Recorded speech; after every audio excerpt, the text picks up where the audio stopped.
Greek pasta salad. This is a great make-ahead pasta.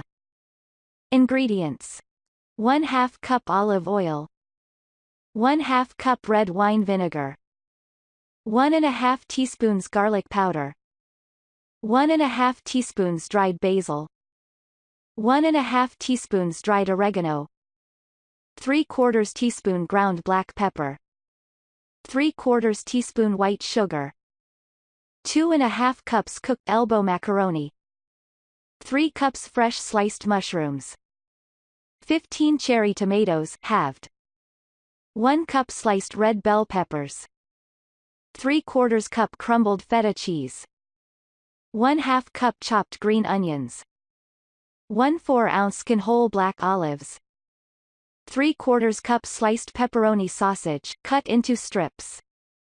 Add all ingredients to list. Directions: 1. In a large bowl, whisk together olive oil, vinegar, garlic powder, basil, oregano, black pepper, and sugar. Add cooked pasta, mushrooms, tomatoes, red peppers, feta cheese, green onions, olives, and pepperoni. Toss until evenly coated. Cover, and chill 2 hours or overnight.